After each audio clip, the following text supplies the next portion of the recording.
Erdogan. Korkmak yaraşmaz. cabsidu naguma habboona baqdintuna nooma cuntanto waxaan noqon doonnaa kuwa cabsida qudheedu ay ka cabsato dadka qaarkii waxa ay u arkaan inuu yahay ninka hindisay horumarka turkiga casriga ah hogaamiyey ku dayasho mudan iyo siyaasi guulaystay kuwo kalena waxa ay ku tilmaamaan keligitalis waxa ayna u arkaan inuu gobolka uga halis badan yahay israa'iil waa ciyaaryahanka waddankiisa ku duway tubta dhaqaalaha ugu xooga badan adduunka waana madaxweynaha aan weligiis ku guuldarraysan doorashooyin dimuqraadi ah xusuusta markii aan yaraa erdogan waxa uu ku dhashay sannadkii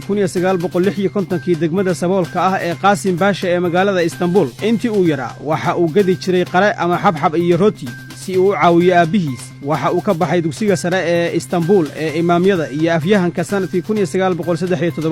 kadibna waxa uu galay kuliyadda culumta dhaqaalaha iyo ganacsiga ee jaamacadda marmara carruurnimo sabool ah halgan dadweyne duruus diini ah iyo kuwo kale oo la xidhiiray cilmiga dhaqaalaha ee casriga ah kuwaas ayaa ahaa iskudharankii sixirka ahaa ee sameeyey qof noqon doona maalmaha soo socda hogaamiyaha shacabka ee uusan jirin turkiga oo dhan hogaamiye u dhigma balse hal wax ayaa nusqaaminayey waana fanka la xifaaltanka qofka aad isaysaan waa fanka kabtan erdogan si dhaqsi ah ugu heli doono guulo kaas oo ka soo bilowday garoommada kubadda cagta sannadkii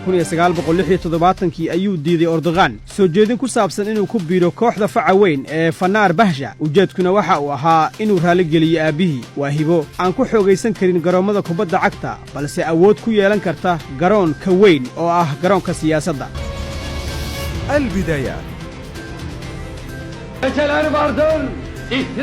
waxaa jiro maalmo ay ku socdaan riyooyinka sare ayna ku dumaan buushash iyo guryo waxaa jiro maalmo la moodo bilowga soo bixitaanka kuwaas oo isu roga subax dilaacay kadibna lagu furanayo istanbul wakhtigu waxau laabanayaa bog ka mid ah bogaggiisa si uu u furo midka xiga erdogan waxa uu xilli hore ku degdegay ku biiridda xisbigii assalaama alwadani kadibna waxa uu ku biiray xisbiga rafaah kaas oo uu madax ka noqday faraciisa istanbul kadib xisbiga rafaahna waxa uu ku biiray xisbigii fadiila waxa ay ahaayeen xisbiye islaami ah oo uu dhammaantood hogaaminayey najmuddiin arbakaan waxaana si uu isku raacay u mamnuucay ciidanka xoogga dalka رئيس بلدية اسطنبول الكبرى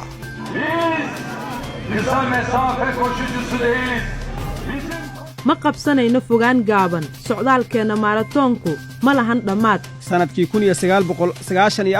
ayuu noqday erdogan guddoomiyaha dawladda hoose ee istanbul magaalada weyn ee leh ballaceeda iyo dhibaatooyinkeeda waxaan ugu soconnaa jidkeenna dhiiqada badan si xiiso iyo rabitaan leh waxaan sheegnay in jidkani yahay mid dheer oo dhib badan waxaa kaloo aan sheegnay in aan ugu socon doonno si aan daal iyo taagdarro lahayn sidaas ayaana samaynay erdogan waxa uu u rogay istanbul weliba si degdeg ah oo la yaab leh waxa ay ahayd magaalada ay ku yaallaan meelaha ugu waaweyn ee qashinku yaal adduunka oo dhan balse waxa uu ka dhigay mid ka mida magaalooyinka ugu qorxoon adduunka rashiya ayuu ka soo dhoofsaday gaas kadibna waxa uu xal u helay dhibaatadii wasaqowga oo ka dhalan jirtay dhuxusha wax lagu karsado waxa uu dhisay mid ka mida meelaha ugu casrisan ee lagu basariyo ama lagu maareeyo qashinka sidaasna waxaa ku dhammaaday dhibaatadii dukaafadda ama qashinka si aan soo noqosho lahayn